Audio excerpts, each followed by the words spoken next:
اعوذ باللہ من الشیطان الرجیم، بسم اللہ الرحمن الرحیم۔ آیت نمبر 90۔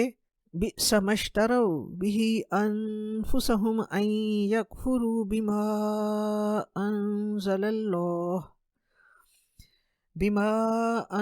اللہ بغیا ان ينزل اللہ من فضلہ علی من یشاء من عبادہ فباءوا بغضب على غضب وللکافرین عذاب مہین۔ کتنا برا ہے جس کے بدلے انہوں نے بیچ ڈالا اپنے نفسوں کو، یہ کہ انہوں نے انکار کیا ساتھ اس کے جو نازل کیا اللہ تبارک و تعالی نے، اللہ تبارک و تعالی نے جو نازل کیا اس کا انہوں نے انکار کیا ضد کی وجہ سے۔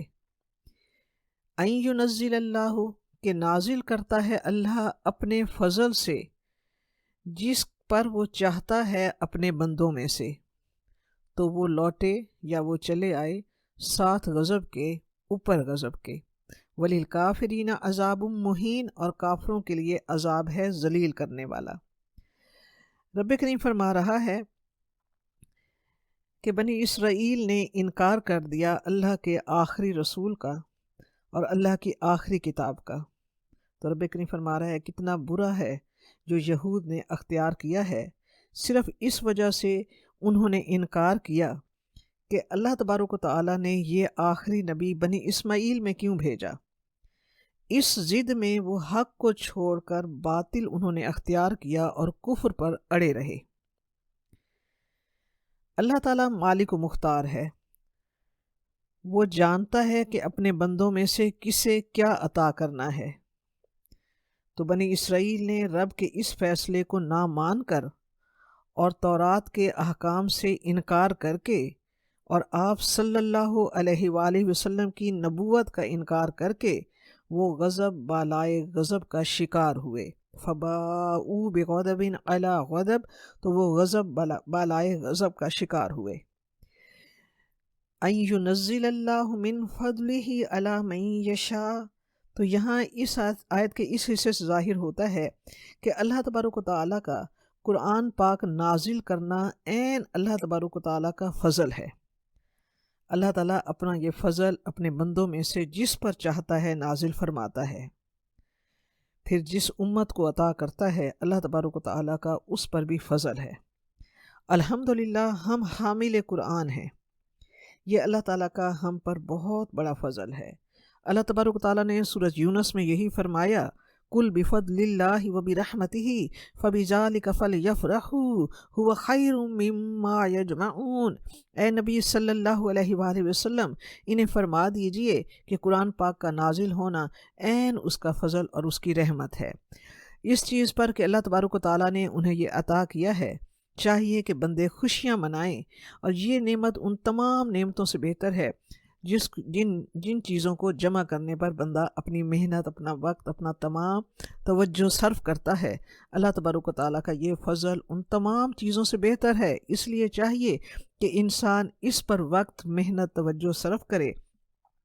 اور اللہ تعالیٰ کا یہ فضل ہے ہم پر کہ ہم حامل قرآن ہیں، اور اس وقت اگر ہم قرآن فہمی کے لیے وقت نکال رہے ہیں، محنت کر رہے ہیں، تو یہ بھی رب کی طرف سے توفیق کا ملنا ہم پر رب کا بہت بڑا فضل ہے۔ رب جس کے لیے چاہتا ہے راستے آسان فرما دیتا ہے۔ اس کی کتاب، اس کے کلام کو سمجھنے کے لیے انسان جب آتا ہے تو اس انسان پر رب کریم کا بہت بڑا فضل ہوتا ہے کہ اللہ جسے چاہتا ہے یہ عطا کرتا ہے نعمت۔ تو جب انسان بڑھتا ہے اس کے لیے اور دل میں چاہت رکھتا ہے اور اس پر وقت صرف کرتا ہے اللہ تعالیٰ کے کلام کو سننے کے لیے، سمجھنے کے لیے، تو اللہ تبارک و تعالیٰ اس کے لیے راستے آسان فرما دیتا ہے۔ اللہ تبارک و تعالیٰ وقت میں برکت دے دیتا ہے، اور اللہ تبارک و تعالیٰ ایسی طلب رکھنے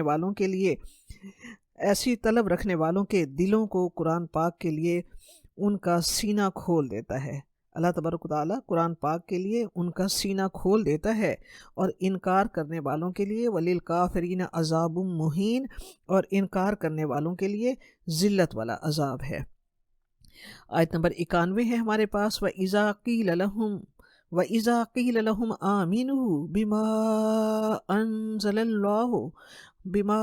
انزل اللہ قالوا نؤمن بما انزل علینا ویکفرون بما وراءہ وهو الحق مصدقا لما معہم قل فلم تقتلون انبیاء اللہ من قبل ان کنتم مؤمنین وَإِذَا قِيلَ لَهُمْ اور جب کہا جاتا ہے ان کو آمنو ایمان لاؤ بما انزل اللہ ساتھ اس کے جو نازل کیا اللہ تبارک و تعالی نے قالو وہ کہتے ہیں نؤمنو ہم ایمان لائے بما انزل علینا ہم ایمان لائے ساتھ اس کے جو نازل ہوا ہم پر وَيَكْفُرُونَ بِمَا وَرَاءَهُ اور ہم کفر کرتے ہیں یا ہم انکار کرتے ہیں جو اس کے علاوہ ہے حالانکہ وہ حق ہے اور تصدیق کرنے والا ہے اس کی جو ان کے پاس ہے۔ اے نبی صلی اللہ علیہ وآلہ وسلم آپ فرما دیجئے فَلِمَا تَقْتُلُونَ کہ تم کیوں قتل کرتے ہو اللہ تعالیٰ کے نبیوں کو اس سے پہلے، تم کیوں قتل کرتے رہے ہو اللہ کے نبیوں کو اس سے پہلے اگر ہو تم ایمان والے۔ میں رب کریم فرماتا ہے کہ جب ان سے یعنی بنی اسرائیل سے کہا جاتا ہے کہ قرآن مجید جو اللہ تبارک و تعالیٰ کی ہی نازل کردہ کتاب ہے اس پر ایمان لاؤ، تو وہ کہتے ہیں کہ ہم تو صرف اس پر ایمان لاتے ہیں جو ہم پر نازل کیا گیا ہے اور اس کے علاوہ جو ہے ہم اس کو نہیں مانتے۔ قرآن پاک کوئی نیا علیحدہ پیغام نہیں لایا، نہ اس کا نازل کرنے والا کوئی اور ہے، اسی ہستی ہی کا نازل کردہ ہے یہ کلام جس ہستی نے اس سے پہلے تمام الہامی کتابیں نازل کی، بلکہ یہ قرآن پاک جو ہے وہ تورات، زبور اور انجیل کا تسلسل ہے اور دین حق کی تکمیل ہے۔ لیکن وہ کہتے ہیں کہ ہم اس پر ایمان نہیں لاتے، ہم تو صرف اس پر ایمان لاتے ہیں جو اللہ تبارک و تعالیٰ نے ہمارے نبی حضرت موسیٰ علیہ السلام پر نازل فرمایا۔ رب کریم نے ان کے بہانے کا پول ان کے سامنے کھول دیا کہ اگر تم صرف اپنی کتاب پر ہی ایمان رکھتے ہو تو پھر یہ کیسا ایمان ہے کہ اب تک تم نے اللہ کے بھیجے ہوئے کتنے انبیاء کو قتل کیا، تم نے کتنے انبیاء کو جھٹلایا، تو یہ کیسا ایمان ہے جو تمہیں ایسی باتوں کا حکم دیتا ہے۔ تو رب نے ان کے اس بہانے کو کہ ہم تو صرف اس چیز پر ایمان لائیں گے جو ہمارے نبی پر نازل ہوا ہے، رب نے اسے بہت خوبصورتی کے ساتھ ایک اعلیٰ ترین دلیل کے ساتھ رد کیا ہے۔ اس سے پتہ چلتا ہے کہ دین کے معاملے میں غلط بات کو رد بھی دلیل سے کرنا ضروری ہے۔ تو رب کریم ان سے فرماتا ہے کہ اصل بات تو یہ ہے کہ تم صرف دنیا پرستی کی لذت میں حق کا انکار کر رہے ہو اور تم نسلی تعصب کی بنا پر حق قبول کرنا ہی نہیں چاہتے۔ آج ہم مسلمانوں میں ایسا ہی تو نہیں ہے کہ ہم نے بھی حق کے معنی صرف یہ بنا لیے ہیں جو ہمارے فرقے، ہمارے مدرسے اور ہمارے عقیدے سے تعلق رکھتا ہے وہ حق ہے۔ جس نے ذرا سا اختلاف کیا اس کی ساری دینی خدمات، اس کا سارا زہد و تقوی، اس کی ساری عبادات اور اس کا سارا کام ہماری نظر میں ناکارہ ہو جاتا ہے۔ ہر فرقے، ہر گروہ کا یہی انداز آج کل چل رہا ہے، کل حزب بما لدیہم فرحون، ہر گروہ اپنے ہی رائے پر اور اپنے ہی اعتقاد پر اور اپنے ہی عقیدے پر جو ہے وہ خوش ہے۔ اسی کو گروہ پرستی کہتے ہیں، یہی فرقہ واریت کی بنیاد ہے۔ جیسے یہود نے کہا قالوا کونوا ہودن او نصارا تہتدوا، انہوں نے کہا کہ تم یہود یا نصارہ ہو جاؤ تو تم ہدایت پر ہوگے۔ رب کریم نے اس کا جواب دیا تھا، قرآن پاک میں جواب دیا ہے، قل بل ملت ابراہیم حنیفہ، آپ کہہ دیجئے کہ ہم تو ملت ابراہیم یعنی دین اسلام پر ہیں۔ اللہ تبارک و تعالیٰ نے ان کا یہی جواب دیا۔ اور آیت نمبر 92 ہے ہمارے پاس، وَلَقَدْ جَاءَكُم مُوسَىٰ بِالْبَيِّنَاتِ ثُمَّ اتَّخَذْتُمُ الْعِجْلَ مِن بَعْدِهِ وَأَنْتُمْ ظَالِمُونَ، اور آئے تمہارے پاس موسیٰ علیہ السلام روشن نشانیوں کے ساتھ، پھر تم نے بنا لیا بچھڑے کو معبود اس کے بعد، یعنی موسیٰ علیہ السلام کے کوہ طور پر جانے کے بعد تم نے بچھڑے کو معبود بنا دیا۔ وَأَنْتُمْ ظَالِمُونَ، اور تم ظالم ہو۔ یہاں رب کریم فرما رہا ہے کہ موسیٰ علیہ السلام کو رب کریم نے بنی اسرائیل کی طرف رسول بنا کر بھیجا، کھلی نشانیوں کے ساتھ، یعنی معجزات عطا فرمائے اللہ تبارک و تعالیٰ نے موسیٰ علیہ السلام کو، جو اس چیز کی واضح دلیل تھے کہ یہ اللہ تبارک و تعالیٰ کی طرف سے رسول منتخب کیے گئے ہیں۔ معجزہ وہ ہوتا ہے جس کے لیے عقل انسانی عاجز ہو۔ معجزہ کسے کہتے ہیں؟ معجزہ اس کام کو کہتے ہیں جس کے آگے عقل انسانی عاجز ہو جائے۔ رب کریم اپنے انبیاء کے ہاتھوں معجزات ظاہر کرواتا ہے۔ ظاہر کرنے والی ذات میرے اللہ تبارک و تعالیٰ کی ہوتی ہے۔ اللہ جس رسول سے چاہتا ہے معجزات ظاہر فرماتا ہے، اور جو معجزات چاہتا ہے وہ ظاہر فرماتا ہے۔ اور اللہ کے اولیاء کے ہاتھوں جو ایسی باتیں ظاہر ہوں وہ کرامات کہلاتی ہیں۔ رب کریم نے دیگر انبیاء اور رسل کی طرح حضرت موسیٰ علیہ السلام کو بھی معجزات عطا فرمائے۔ کھلی نشانیوں سے مراد یہی معجزات ہیں۔ ید بیضا یعنی چمکتا ہوا ہاتھ، عصائے موسیٰ یعنی عصا کا اژدہا بن جانا، سمندر کا پھٹ جانا، فرعون کی غرقابی انہوں نے اپنی کھلی آنکھوں سے دیکھی۔ صحرا میں بادلوں کا سایہ رب کریم کا یہ معجزہ تھا اور انعام تھا بنی اسرائیل کے لیے، اور بنی اسرائیل کے لیے رب کی طرف سے من و سلوہ کا عطا ہونا۔ رب کریم یہاں فرما رہا ہے کہ تم نے موسیٰ علیہ السلام کے ساتھ یہ کھلی نشانیاں دیکھیں جو رب کی وحدانیت، اس کی قدرت کاملہ، اس کے خالق و مالک ہونے کی کھلی دلیل تھی۔ مگر جو ہی موسیٰ علیہ السلام کوہ طور پر گئے، رب کریم کے حکم سے 30 راتوں کے لیے گئے، اور بعد میں اسے بڑھا کر 40 راتیں رب کے حکم سے رب نے اپنے حکم سے 40 راتیں کر دی، تو تم نے اے بنی اسرائیل، تم نے ان کے جانے کے بعد بچھڑے کو معبود بنا لیا۔ رب کریم یہاں بنی اسرائیل کی سرزنش فرما رہا ہے، یعنی رب کریم ان کی توبیخ یعنی سرزنش فرما رہا ہے کہ اتنی نشانیاں دیکھنے کے بعد تم نے سونے کا اپنے ہاتھ سے بنایا ہوا بچڑا، تم نے اسے خدا سمجھ لیا۔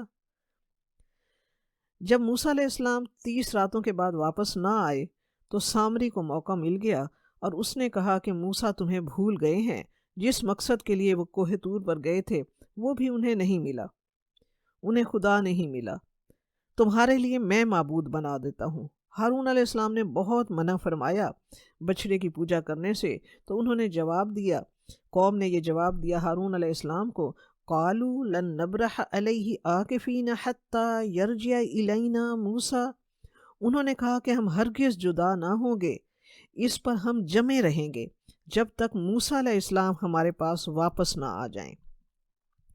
تو رب نے فرمایا وَأَنْتُمْ ظَالِمُونَ، اور تم ظلم کرنے والے ہو۔ یہاں ظلم سے مراد شرک ہے، جیسا کہ سورۃ لقمان میں بھی یہی لفظ استعمال ہوا ہے، اِنَّ الشِّرْكَ لَظُلْمٌ عَظِيمٌ۔ تو رب کریم فرما رہا ہے کہ تم نے شرک کر کے اپنے آپ پر بہت بڑا ظلم کیا۔ آیت نمبر 93، وَإِذْ أَخَذْنَا مِيثَاقَكُمْ وَرَفَعْنَا فَوْقَكُمُ الطُّورَ خُذُوا مَا آتَيْنَاكُمْ بِقُوَّةٍ وَاسْمَعُوا قَالُوا سَمِعْنَا وَعَصَيْنَا وَأُشْرِبُوا فِي قُلُوبِهِمُ الْعِجْلَ بِكُفْرِهِمْ قُلْ بِئْسَ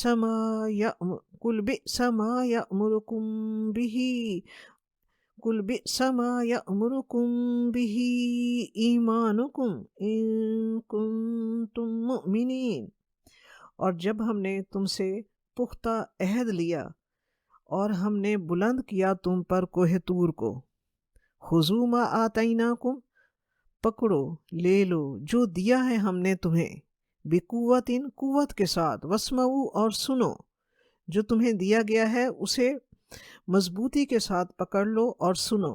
قالو، انہوں نے کہا، سمینا، ہم نے سنا، وعصینا، اور نافرمانی کی ہم نے، واشربوا فی قلوبہم العجل، اور پلا دیے گئے تھے ان کے دلوں میں وہ پلا دیے گئے تھے اپنے دلوں میں بچھڑے کی محبت بکفرہم اپنے کفر کی وجہ سے۔ قل بئس ما، آپ کہہ دیجئے کہ کتنا برا ہے جو حکم دیتا ہے تم کو تمہارا ایمان اگر تم ہو مومن۔ رب کریم نے یہاں فرمایا ہے کہ بنی اسرائیل کی نافرمانیوں اور تورات کے احکام کو نہ ماننے کی وجہ سے رب کریم نے کوہ طور کو ان کے سروں پر معلق کر دیا، اور رب کریم نے فرمایا کہ عہد کرو کہ تم تورات کے احکام پر سختی سے عمل پیرا ہوگے، اور غور سے سنو رب کے احکام کو اور اسے مضبوطی سے پکڑو، یعنی اس پر سختی سے، یعنی مصمم ارادے کے ساتھ اس پر عمل پیرا ہو جاؤ۔ اب یہاں سے ذہن میں یہ سوال آتا ہے کہ کیا اللہ تبارک و تعالیٰ نے کوہ طور کو اس لیے معلق کیا کہ زبردستی رب کریم عمل کروانا چاہتا تھا؟ نہیں، رب کا یہ طریقہ نہیں ہے۔ اللہ تبارک و تعالیٰ دین کے احکام میں زبردستی اور جبر کو پسند نہیں فرماتا۔ اللہ تبارک و تعالیٰ احکام پہنچا دیتا ہے اپنے انبیاء کے ذریعے، خوش نصیب اس پر عمل کرتے ہیں، اور جو بد نصیب ہوتے ہیں وہ اس پر عمل کرنے سے محروم ہو جاتے ہیں۔ جزا اور سزا کا فیصلہ میرا رب کریم قیامت کے دن کرے گا۔ تو رب کریم نے یہاں کوہ طور کو ان کے سروں پر معلق کر کے ان سے عہد زبردستی کیوں لیا؟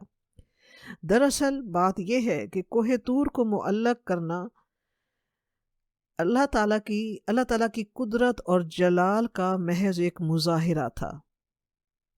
کوہ طور کو معلق کر کے رب کریم بنی اسرائیل کو اپنی قدرت اور جلال کا ایک مظاہرہ دکھانا چاہتا تھا، تاکہ انہیں معلوم ہو اور وہ اس بات کو یاد رکھیں کہ جس رب سے وہ بندگی کا معاملہ کر رہے ہیں وہ کوئی کمزور اور بے اختیار ہستی نہیں ہے، اس کی قدرت اور اختیار بے پناہ ہے۔ رب کریم کے احکام پر عمل پیرا ہونے کی صورت میں اگر وہ انعامات کی بارش کر سکتا ہے تو حکم عدولی کی صورت میں اس کے غضب کی بھی کوئی حد نہیں ہے۔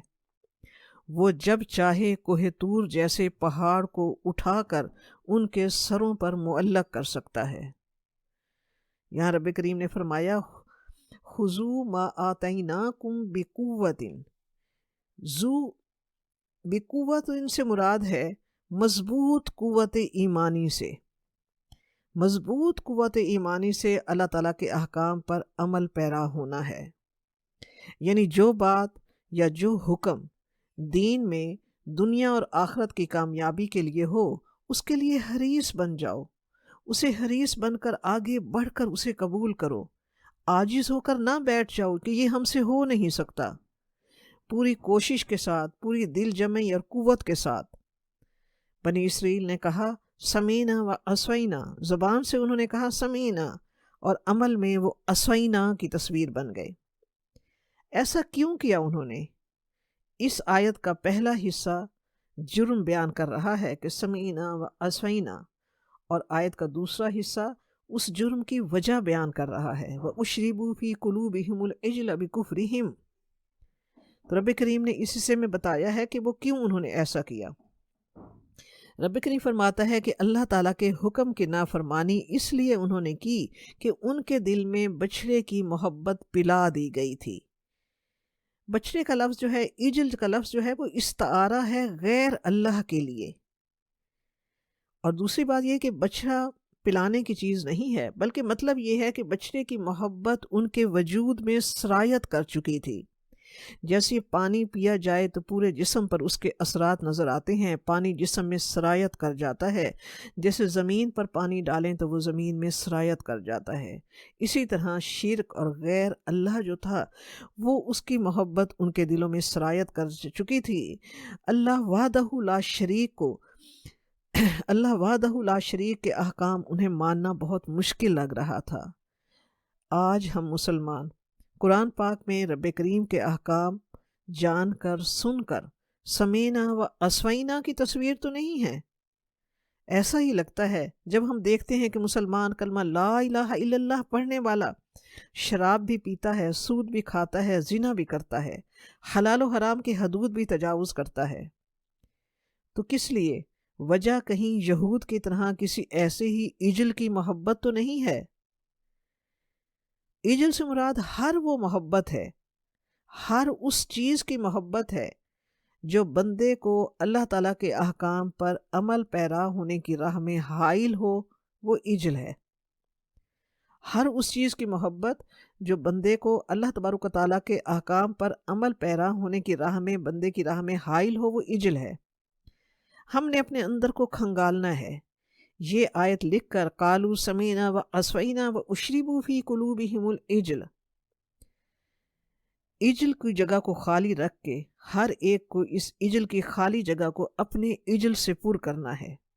کھنگالے اپنے آپ کو کہ ہماری ترجیحات کیا ہیں، کس چیز کی محبت ہے جو ہمیں اللہ تبارک و تعالیٰ کے احکام پر عمل پیرا ہونے کی راہ میں حائل ہے، کس چیز کی محبت ہے جو ہمارے دلوں کو پلا دی گئی ہے۔ ہم دیکھیں کہ ہماری کوششوں کا اور ہماری زندگی کے یہ تمام تر ترجیحات کا محور کیا ہے۔ کیا ہماری کوششیں، ہماری ساری جد و جہد، ہماری ساری محنت معاشرے میں اعلیٰ رتبہ حاصل کرنے اور دنیا میں اونچے سے اونچا ہونے کے لیے نہیں صرف ہو رہی؟ دنیا میں نام پیدا کرنے کے لیے ہماری ساری توانائیاں اس بات پر صرف ہو رہی ہیں کہ اعلیٰ ترین دنیاوی مقام ہمیں مل جائے، تمام آسائشیں اور آرام ہمیں میسر آ جائے۔ اس کے لیے اللہ تعالیٰ کے احکام اور اس کی رضا کا راستہ بھی اگر ہمیں چھوڑنا پڑے تو ہم اس سے ہچکچاتے نہیں ہیں۔ جو کرنا پڑے ہم کر گزرتے ہیں حرص دنیا کے لیے۔ کیا ہم یہ واقعی سارا کچھ حرص دنیا کے لیے کر رہے ہیں؟ اگر جواب ہاں میں ہے تو پھر ہمارا معبود بھی بنی اسرائیل کے اجل کی طرح حب دنیا، حب جاہ اور حب نفس ہے۔ سوچئے رب کریم کو ان کی یہ بات کتنی ناپسند آئی۔ ہم اپنے آپ پر سوچ کے زاویے کھولتے ہوئے اپنے قدموں کو اس دنیا سے رخصت ہونے سے پہلے صحیح رخ پر متعین کر لیں۔ آپ صلی اللہ علیہ وآلہ وسلم نے فرمایا کہ ہر امت کا ایک فتنہ ہے اور میری امت کا فتنہ دولت ہے۔ ہر امت کا ایک فتنہ ہے اور میری امت کا فتنہ دولت ہے۔ سوچیں، کیا ہم دین اسلام کو جان کر، قرآن پاک کو پڑھ کر زبان سے سمینا و اطعنا کہہ رہے ہیں اور عمل میں کہیں بنی اسرائیل کی طرح ہم سمینا و عصینا کی تصویر تو نہیں ہے؟ اللہ تبارک و تعالی ہمارے دل سے ہر غیر اللہ کی محبت اور دنیا پرستی اور حب جاہ کو نکال دے اور ایک مرکز پر، ایک نقطے پر، اس وحدہ لا شریک کی رضا کے رستے پر رب کریم ہم سب کو چلا دے۔ آیت نمبر 94 ہے ہمارے پاس۔ قُلْ إِن كَانَتْ لَكُمُ الدَّارُ الْآخِرَةُ عِندَ اللَّهِ خَالِصَةً مِّن دُونِ النَّاسِ فَتَمَنَّوُا الْمَوْتَ إِن كُنتُمْ صَادِقِينَ۔ کہہ دیجئے کہ اگر ہے تمہارے لیے آخرت کا گھر اللہ کے پاس خالص تمہارے لیے اور لوگوں کے سوا، تو تمنا کرو موت کی اگر تم ہو سچے۔ رب فرما رہا ہے بنی اسرائیل سے کہہ دیجئے کہ اگر تمہارے لیے اللہ تبارک و تعالیٰ کے پاس خاص گھر ہے باقی لوگوں کے سوا، جو باقیوں کے لیے نہیں ہے اور صرف بنی اسرائیل کے لیے ہے جو تم دعویٰ کرتے ہو، تو اگر ایسا ہے تو پھر تم موت کی تمنا کرو اگر تم اپنی اس بات میں سچے ہو۔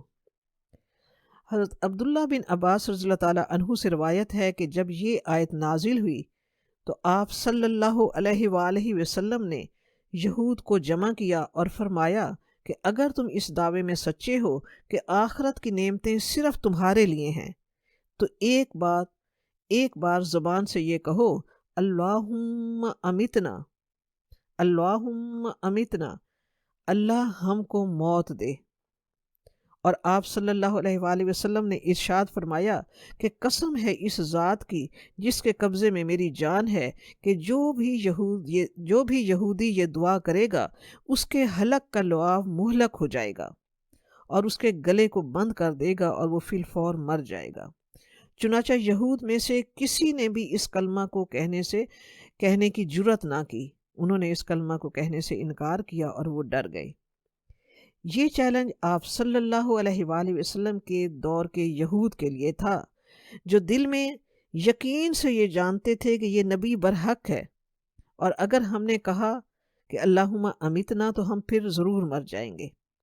اور رب کریم کو بھی پتہ تھا، تو اسی لیے رب کریم نے آگے آیت نمبر 95 میں فرمایا وَلَن يَتَمَنَّوْهُ أَبَدًا بِمَا قَدَّمَتْ أَيْدِيهِمْ وَاللَّهُ عَلِيمٌ بِالظَّالِمِينَ۔ رب کریم اپنے پیارے حبیب سے فرما رہا ہے کہ یہ ہرگز موت کی تمنا نہیں کریں گے بوجہ اس کے جو ان کے ہاتھوں نے آگے بھیجا۔ اللہ تبارک و تعالیٰ ظالموں کو خوب جاننے والا ہے۔ تو رب کریم نے فرمایا کہ وہ موت کی ہرگز تمنا نہیں کریں گے۔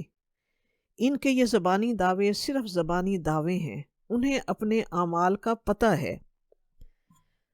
اللہ کی کتاب تورات کی تحریف کر دینا، حق کو جھٹلانا، اور عداوت اور بغضم بینہم یعنی ضد اور اناد کی وجہ سے اللہ کے بھیجے ہوئے رسول کی رسالت کا انکار کرنا، اللہ تبارک و تعالیٰ کی بھیجی ہوئی آخری کتاب اپنے نبی برحق کے ذریعے جو اللہ تبارک و تعالیٰ نے بھیجی، جو ان کتابوں کی تصدیق کرتی ہوئی آئی جو ان کے پاس تھی، اس کا انکار کرنا، یہ اپنی تمام ان بدعمالیوں کو جانتے ہیں، اور آخرت میں سزا اور پکڑ کے ڈر سے وہ ہرگز موت کی تمنا نہیں کریں گے۔ اور آیت نمبر 96 میں رب کریم نے فرمایا وَلَتَجِدَنَّهُمْ أَحْرَصَ النَّاسِ عَلَى حَيَاةٍ وَمِنَ الَّذِينَ أَشْرَكُوا يَوَدُّ أَحَدُهُمْ لَوْ يُعَمَّرُ أَلْفَ سَنَةٍ وَمَا هُوَ بِمُزَحْزِحِهِ مِنَ الْعَذَابِ أَن يُعَمَّرَ وَاللَّهُ بَصِيرٌ بِمَا يَعْمَلُونَ۔ اور البتہ تم ضرور پاؤ گے زیادہ حریص ان لوگوں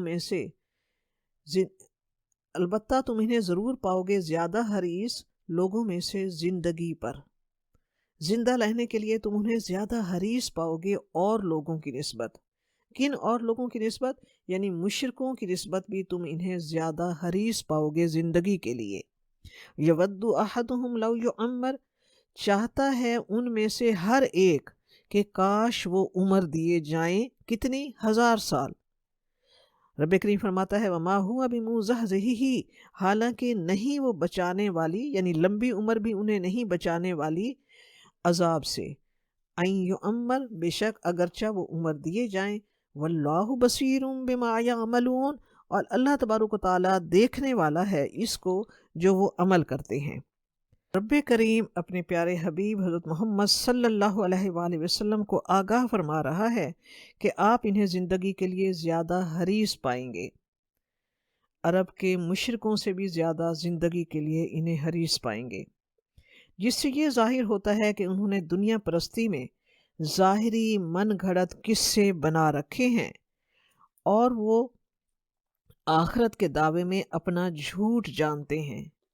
جیسے وہ یہ کہتے ہیں کہ ہمارا اللہ تبارک و تعالیٰ کے ہاں ہمارے لیے خاص مقام ہے اور لوگوں کے سوا۔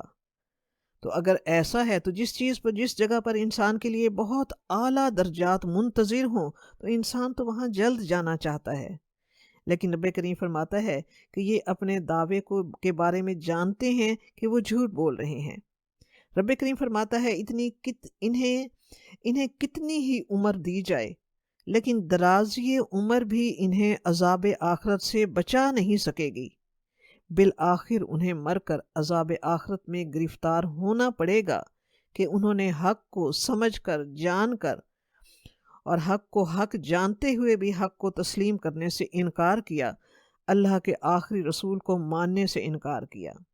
تو اللہ تبارک و تعالیٰ ان کے اعمال اور افعال سے بخوبی واقف ہے۔